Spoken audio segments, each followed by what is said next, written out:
Hi ladies, Hi. Kelsey. This is Jaxon, he's my 5-year-old. Say hi. Hi.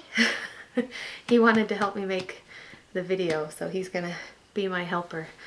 Yeah. So I can't remember who asked me for my cake pop recipe, but it's kind of a different process, and it's really hard to type out and make sense. So I'm going to show you on a video instead, because it's going to make it 10 times more easy. So first thing you're going to need is a cake mix, and this is the kind I buy. It's the Duncan Heinz dark chocolate fudge. So to get this, you need 1 box, and the 1 box will make roughly between usually about 35 and 45 cake pops, depending on how big your scoop is. So if you use a bigger scoop, obviously you're not going to get as much. If you use a smaller scoop, you'll get a ton. The one I used today was about, I think, an inch ice cream scoop, or you can buy scoops specifically for cake pops, and you can get those at like Joann's and Michael's and all those type of places. So you'll need 1 box of cake mix, and what you're going to do is dump that into a big bowl, and you're just going to follow the recipe on the cake mix. So with this one, just please don't, thank you. With this one, you needed 3 large eggs, a cup of water, and a 1/3 cup of vegetable oil. But dump all this into a big bowl and put in everything it says. And then you're going to put in, along with it, the bigger pack of Jell-O chocolate flavored pudding mix. And make sure it is the Jell-O brand, because if it's not the Jell-O brand, it's going to taste really bad or not turn out. So make sure you get like the name brand Jell-O pudding mix. Yeah. Yeah. You're going to need 1 box of that. And they come in either like a really small box or the bigger box, and I get the bigger box. Yeah. And so once you get that, you mix that in with your cake mix, and with that you just pour the powder straight into the bowl with the cake mix. You don't add anything to it. Just pour it straight in with your cake mix, and then use a blender, or not a blender, the beaters. I have an electric one, so just beat that all up until it's all mixed together and really smooth. And then you're going to put it into a 9 by 13 cake pan, and it will tell you on the box how long you need to cook it for the pan size you're using. And for my glass 13 by 9 inch pan, I cooked it for, I think, 24 to 25 minutes is what I got. And you want to cook it, you don't want to cook it where it's super dry. When you put a knife or toothpick or whatever through the middle of your cake, you still want it to be kind of moist and kind of what? My one. Papa are eating. Okay. Sorry. And so yeah, you want it to be still kind of, you're so silly. You're distracting. So you want it to be still kind of moist and kind of sticky in the middle. Not too sticky. Maybe where it's like 2 or 3 minutes from being completely done. And that way, because you don't want it super dry, because otherwise your cake pops aren't going to turn out. So you still want it to be kind of moist. So then once that's done cooking, take it out of the oven, and you want it to be completely cooled off. You don't want it warm at all. So set it out and let it cool until it is completely cold, not cold, but cool enough. You just don't want it hot. So once that comes out, you'll break up the cake. So please stop, or I'm going to ask you to leave. Okay? Okay. Thank you. And so you want to, once you have it cooled off, you want to take it out of the pan and put it into a big bowl. And you want to break it up, just mush it into little pieces. If there are hard, like on mine, the edges got really crispy when the center still wasn't done. So if you have really hard, crispy spots, take them out and throw them away, because you don't want them in with your cake pops, because you won't be able to roll them into the ball. And so if you have the hard spots, take them out and then crush up into little pieces your cake. Once you have meshed up all your cake into small pieces and it's cooled off, you want to put in frosting. This is the kind I like to get. It is the Betty Crocker whipped milk chocolate frosting. My mom, when she makes it, she makes her own frosting, but I'm just too lazy to make my own, and I found that this is just as good as the homemade one. So this is the kind I get. And I got all this stuff at Walmart. So, and with this, there's not technically like a certain amount of frosting that you put in with it. It kind of just, bless you, it kind of depends on how moist your cake is when it comes out. If it's super moist, you don't need a lot of this. If it's not, if it's really dry, you'll need more of this. For mine today, it was pretty moist, and you'll be able to feel it after you break it up. When you break it up into small pieces and you like roll it into a small ball like you're going to with your cake pops, if it rolls into a ball easily, you don't need a whole lot of this. If it doesn't hold together at all, put a lot of it in. Yeah. Yeah. And so I would say anywhere between 1/4 of a cup to a cup. It just depends on how moist your cake is. Now, you don't want it super moist when you put this in, otherwise the cake balls will fall apart. Yeah. Once you dip them in your chocolate. So Yeah. don't make it too moist and don't make it not moist enough. You need to have it just kind of a perfect medium. You have to judge. Like I said, there's not a specific cup size or whatever to use with this. It just kind of depends on how your cake cooks. So you'll have to be the judge of that. It's just kind of, you just got to figure it out. Yeah. Okay, so put that, when you figure out how much you're going to need, put that in with your cake and use your hands and mix it completely up. You want to get it where it turns into just like a big, huge cake ball. And you want to make sure your frosting is really evenly distributed through your cake mix, or through your cake. Oh, thank you. And so make sure you get it all mixed together. And once you do that, sorry, I gotta get my chocolate. Hey, Mom, here you are. Yes, that's my camera, Jaxon. Yeah. Man, kids are distracting.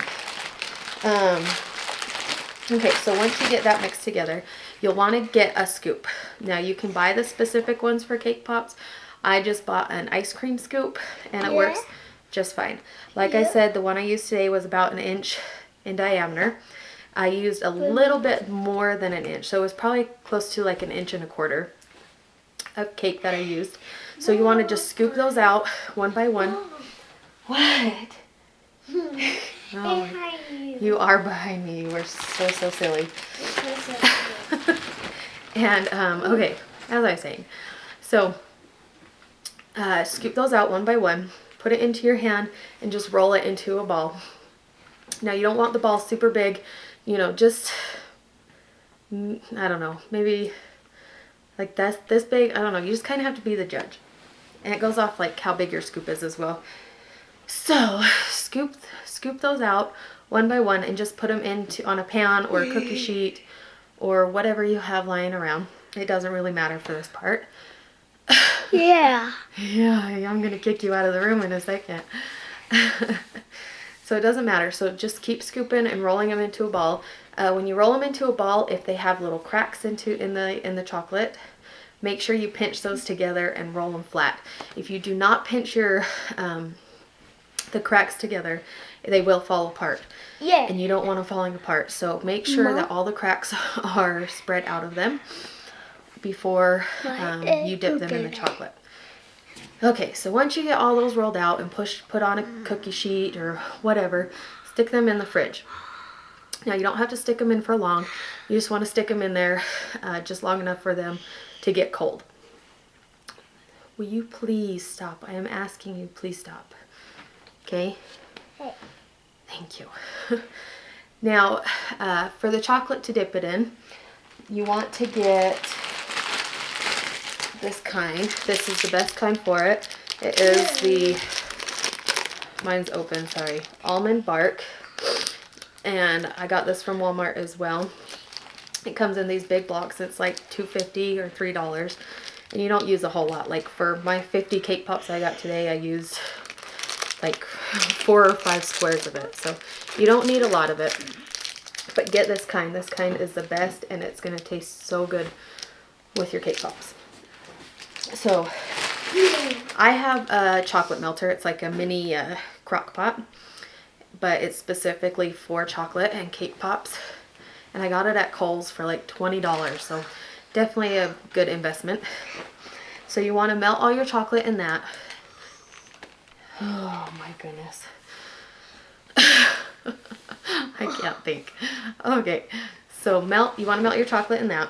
Once it has fully melted, then you'll dip your cake balls.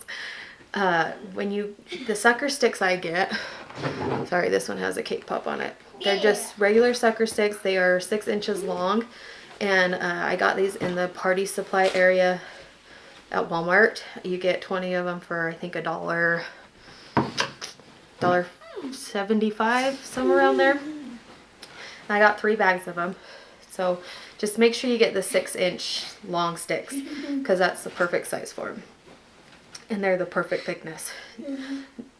Jaxon James. Yeah. Will you sit down, please? Thank you. Okay, so when you have your cake balls out in the fridge, take a few out at a time. Get your sucker sticks. Dip the end of the sucker stick in the chocolate first, and then into the cake ball.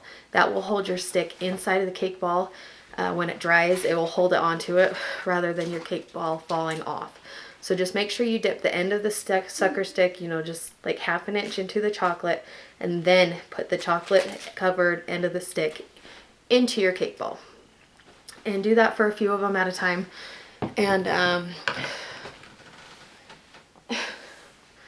And let that dry. Do not dip them, like your whole cake ball, until that small piece or the small sucker stick part has dried all the way. So once that has dried all the way, then you can dip the whole cake ball. To dip it, it's just dipping it in. You just dip it, kind of twirl it around, make sure the whole cake is covered, and then just kind of let the excess chocolate drip off. As it drips off, it will start to harden because your cake balls are cold. So it hardens pretty fast. So just let the excess drip off, just kind of spin it as it's dripping off to keep the chocolate even around the cake ball. And then once that kind of stops dripping, then you can put your sucker stick into whatever. Like my mom's used like cereal boxes and just poked holes through it to hold them straight up and down. I buy in the craft aisle, buy the fake flowers and stuff. They have those styrofoam type wreath type things, or they have like the little rectangles. If you saw in my picture, you can see them. They're just kind of that soft foamy stuff. That's what I get to hold my suckers in, or my cake pops in, because it holds them straight up and down. And you get 3 of them for like $2, so they're really cheap. So after you dip them, then you just stick them in that and let them dry completely. Then once you have all that done and all your cake pops dipped and they are all dry and standing up straight, then you will need a Ziploc bag, any kind that won't melt in the microwave when you heat it up. These are the freezer bags, Ziploc freezer bags. They work awesome. They don't melt at all in the microwave. So they work really awesome, and they're not too expensive. So you'll need one of these, and then you'll need the almond bark in the white chocolate, in the white kind. It's the vanilla flavored. And you'll need a package of this. And you don't use a lot of this. Just break off a few squares at a time.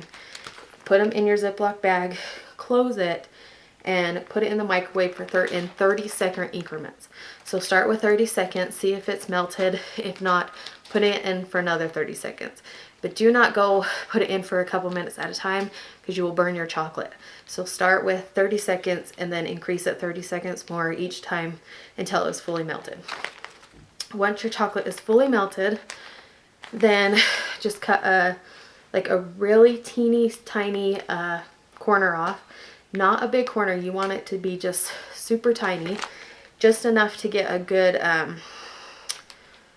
like drizzle coming out of it. And you're just going to take it over a plate and you're just kind of going to drizzle it and spin the cake pop at the same time, and you'll get like this effect on it. My camera's not going to focus. There we go. So you'll get like this nice little effect on it. Mine got smeared right there, but when it's too thick, oh, that's not one of the thick ones, but if you cut the hole too big, it's going to make it too thick and it looks really bad when you do it. I did that before and it looks terrible. So make sure it's just a teeny tiny slit, just enough to get a small little drizzle through. And you just drizzle it around the cake pop, put it back in the stand where you had it, and let it dry. So once that's dry, then that is it. That's all there is to it. I mean, it is a long process. These take me like 4 to 5 hours to do. Granted, I had 50 of them, so they took a little longer. Plus I've got 3 kids, so it did take a little bit longer, but on average it usually takes me about 4 hours to do. So they are a long process to do, but totally worth it. They turn out so yummy if you do it exactly right, and they're so good because they are super moist. A lot of the ones you get from bakeries and stuff, it's just cake dipped in chocolate. It's not, you don't get that moist flavor to it, and they are so good when they are super moist. So I think that's really it, all there is to it. I mean, it's not a lot of steps, it's just a long process. So if you have any questions, I will try my best to answer it. And so that is it. So hopefully you can figure it out. Next time I make them, I will do like a full-on recipe video so you can see the process, but that probably won't be for a while. So yeah, so that's it. If you have any questions, let me know. Bye, ladies.